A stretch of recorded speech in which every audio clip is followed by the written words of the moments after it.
हम बिस्तरी के ताल्लुक से आज मैं ऐसी चीजों से पर्दाफाश करने वाला हूँ जिनके बारे में आज तक आप लोगों ने नहीं सुना होगा और जाने अनजाने में आप लोग ये गलतियां जरूर करते होंगे।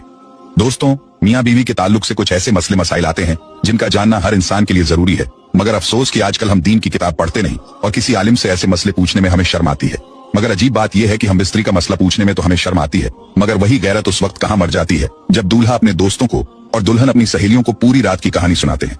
खैर, आप लोग इस वीडियो को सेव कर लें और अपने अजीज दोस्तों को जिनकी शादियां होने वाली हैं या जिनकी शादियां हो चुकी हैं उन्हें तोहफे के तौर पर इस वीडियो को सेंड कर दें ताकि वह लोग इन मसलों के बारे में जान सकें। और जो हमारी माँ बहनें इस वीडियो को देख रही हैं, खासतौर से औरतें, इस वीडियो पर ज्यादा तवज्जो दें क्योंकि 90% औरतों की गलतियां होती हैं जो अपने शौहर को नहीं रोकती, जिनकी वजह से हम बिस्तरी के मसले शरीयत के हिसाब से मुकम्मल नहीं हो पाते।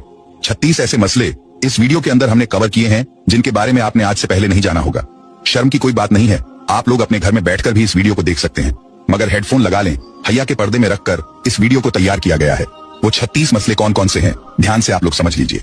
नंबर 1, हम बिस्तरी के वक्त बिस्मिल्लाह शरीफ पढ़ना सुन्नत है। अब बहुत से लोग जब हम बिस्तरी करते हैं तो बिस्मिल्लाह शरीफ का एक ऐसा मसला है जिसको लेकर बहुत सारे लोगों के दिमाग में कई सवालात होते हैं।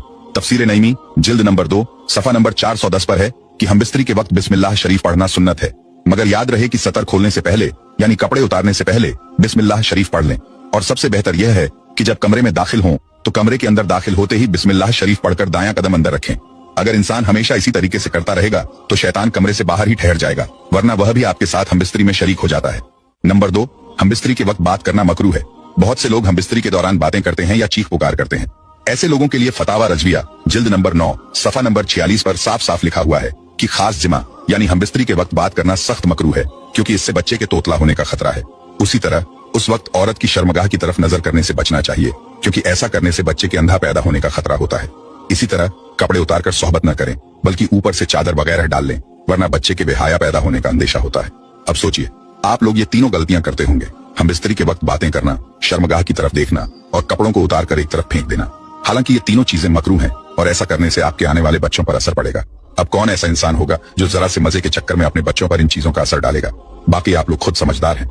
सवाल नंबर 3, हैज के दौरान बीवी के पिस्तानों के दरमियान शौहर का अपना उज्बे तनासुल यानी अपनी शर्मगाह को रगड़कर मनी को खारिज करना कैसा है? तो इसका जवाब यह है कि हैज के दौरान बीवी से हम बिस्तरी नहीं करनी चाहिए और हम बिस्तरी के अलावा किसी और तरीके से मर्द या औरत अपनी जिनसी ख्वाहिशों को पूरा नहीं कर सकते। इसकी इजाजत इस्लाम नहीं देता। इसलिए हैज के दौरान बीवी से हम बिस्तरी ना करें और ना ही अपनी ख्वाहिशात को पूरा करने के लिए किसी दूसरे तरीके को अपनाएं।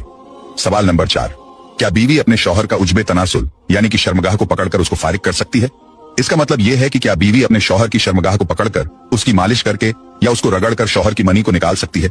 इसका जवाब यह है, प्यारे दोस्तों, इस्लाम में मास्टरबेशन यानी कि हाथ से मनी को निकालना मकरूह है। फिर चाहे वह अपने हाथ से करे या अपनी बीवी से करवाए, दोनों ही मास्टरबेशन कहलाएंगे। अगर बीवी अपने शौहर का उज्बे तनासुल पकड़कर यानी कि उसके लिंग को पकड़कर उसे फारिग करती है और उसकी मनी निकलती है तो वह भी मास्टरबेशन ही कहलाएगा ना।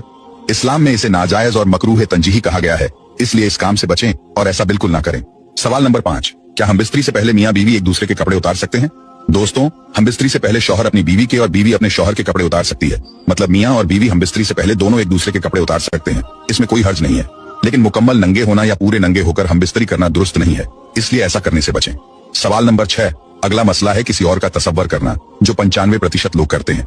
अपनी बीवी के साथ हम बिस्तरी कर रहे होते हैं लेकिन दिमाग में किसी और का तसव्वुर करते हैं। कान खोलकर सुन लो, ऐसा करना भी जिना है और सख्त गुनाह भी। और याद रखें, हम बिस्तरी के लिए कोई वक्त मुकर्रर नहीं है। हाँ, बस इतना ख्याल रहे कि आपकी हम बिस्तरी की वजह से नमाज न छूटने पाए, क्योंकि बीवी से भी नमाज, रोजा, एहराम, एतिकाफ, हैज और निफास बंधे हैं और ऐसा वक्त चुनना कि नमाज का वक्त निकल जाए हराम है। सवाल नंबर 7, अब एक और अहम मसला है, मर्द का औरत की छाती को मुंह लगाना।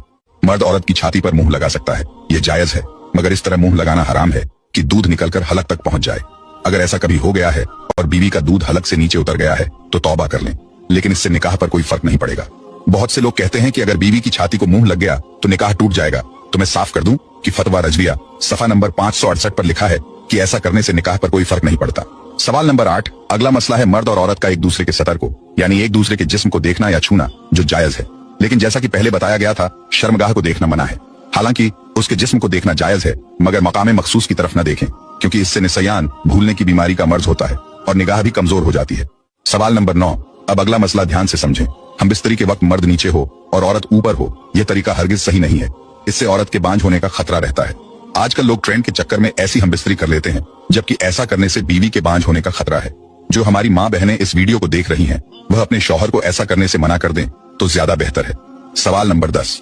अगली चीज आप लोग ध्यान से समझ लें कि हम बिस्तरी से फारिग होने के बाद मर्द और औरत को अलग अलग कपड़े से अपना सतर साफ करना चाहिए, क्योंकि दोनों का एक ही कपड़े का इस्तेमाल करना नफरत और जुदाई का सबब बनता है।